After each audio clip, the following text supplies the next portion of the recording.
ان کے پاس زیادہ بکریاں، زیادہ اونٹ، زیادہ گائیں، زیادہ کھیت تھے. حضرت عمر فاروق فرمانے لگے میں ان کے گھر جاتا تو میرے خالو سمجھ جاتے کہ عمر کو اس لیے بھیجا گیا ہے کہ قحط آ گیا ہے. فرماتے ہیں وہ مجھے سویرے بکریاں چرانے لے جاتے، شام تک میں ان کی بکریاں چراتا. امیر المومنین عمر، ایک طرف مسئلہ یہ ہے کہ کیسر و کسرا کی دیواریں ہل رہی ہیں عمر کے نعروں سے، اور ادھر عمر منبر پہ بیٹھ کے خطبے دے رہے ہیں. فرماتے ہیں میں بکریاں چراتا، شام تک خالہ کے گھر جا کے مزدوری کرتا، اور فرماتے ہیں شام ہوتی تو ایک مٹھی کشمش مجھے دیتے وہ. آپ فرماتے ہیں میں بڑے قد والا تھا، ایک مٹھی کشمش ملتی ہے، کبھی ایک مٹھی کھجوریں. میں شام کو کھا کے سو جاتا. کئی مہینے یوں ہی گزرتے تو میری اماں کا پیغام آتا کہ حالات صحیح ہو گیا، میرے بیٹے کو بھیج دو. یہ بات کہی، حضرت عمر رونے لگے اور پھر کہنے لگے اب وہ وقت آیا ہے کہ لوگ مجھے امیر المومنین عمر کہہ کے پکارتے ہیں. بس یہ دو باتیں کی. عمر نے کہا چلو ظہر کا وقت ہو گیا، اذان پڑھو، اٹھو نماز پڑھے. اٹھو، اذان ہوئی، اقامت ہوئی، جناب عمر نے نماز پڑھائی. لوگ چلے گئے تو سیدنا عبد الرحمن ابن عوف جرانہ تھا جناب عمر سے، بازو پکڑ کے کہنے لگے عمر سیانا بندہ یار تو یہ دو باتیں سنانے کے لیے اتنا مجمع اکٹھا کیا تھا، یہ دو باتیں کہنے کے لیے کہ میں خالہ کے گھر جا کے مزدوری کرتا تھا تو ایک مٹھی کشمش ملتی تھی، ایک مٹھی کھجوریں، یہ کہنے کے لیے کہ میں بکریاں چرایا کرتا تھا. تو حضرت عمر فاروق رضی اللہ تعالیٰ عنہ پھر روئے، پھر آنکھوں میں آنسو آئے. کہنے لگے عبد الرحمن آج نا مصر شام سے کچھ لوگ آئے تھے اور وہ بتا رہے تھے کہ عمر تیرا ڈنکا وہاں بھی بڑا بجتا ہے. وہ مجھے کہہ رہے تھے تیرے نام کے وہاں بھی بڑے دبدبے ہیں، بڑے تذکرے ہیں. تو میرا نفس مجھے کہہ رہا تھا عمر دیکھا تو یہاں بیٹھا ہے اور وہاں تیرے نام کا شور ہو رہا ہے، مجھے اس نے بڑا کیا ہے. تو میں نے آج مصطفیٰ کے سارے غلام اکٹھے کر کے اپنی اوقات بتا دی ہے. میں نے اپنی اوقات بتائی ہے کہ میں کچھ نہیں، کوئی شے نہیں، کوئی چیز ہی نہیں، اسی کسے تے کچھ نہیں جے لگ دے، نہ کوئی ساڈا دردی. میں نے بتایا ہے کہ میں تو کسی کے بکریاں چرا کے ایک مٹھی کشمش لے کے گزارا کیا کرتا تھا. گزارا مجھے میرے کچھ ساتھی نا لے گئے گجرانوالا سردیوں کے موسم میں، مجھے کہنے لگے سویٹر پسند کر لیں اپنی مرضی کا.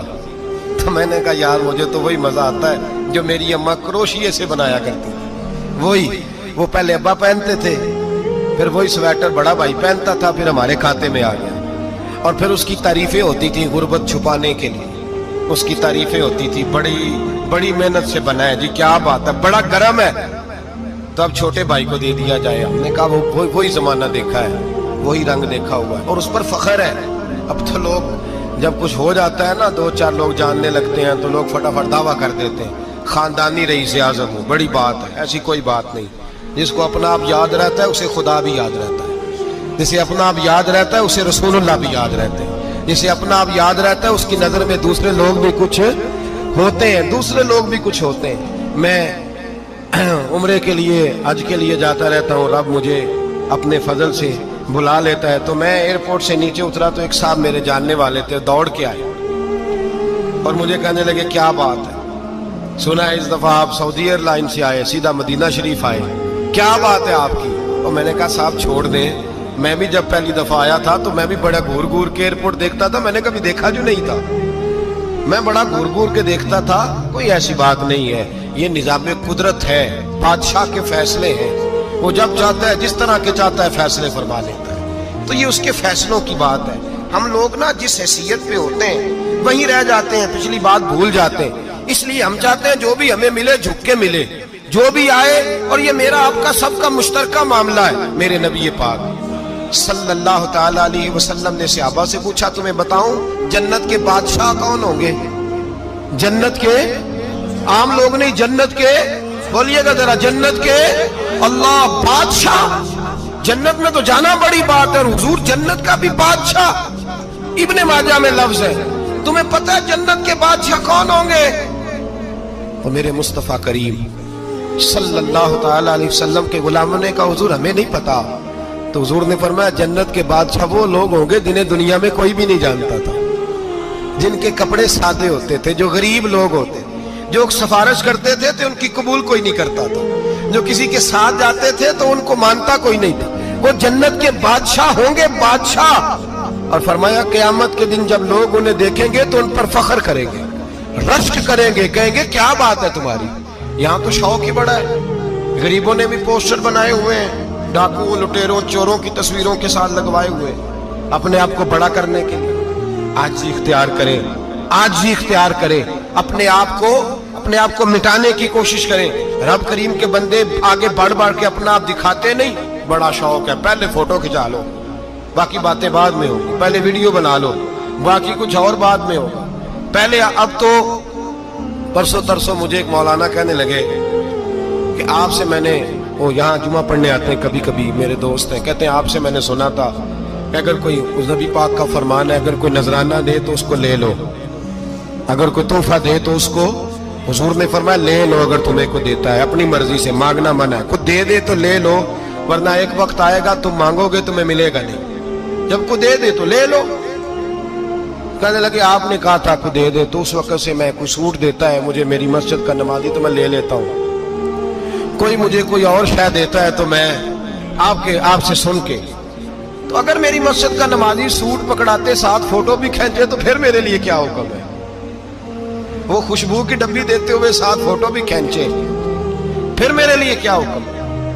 کہنے لگے رمضان میں یہ حال ہوا ہے کہ لوگ کپڑے دے رہے تھے اور فوٹو کھینچ رہے تھے. کیا چکر ہے, کہاں چلے گیا. غریب آدمی کی عزت نفس کو کچل ڈالا پکڑ کے.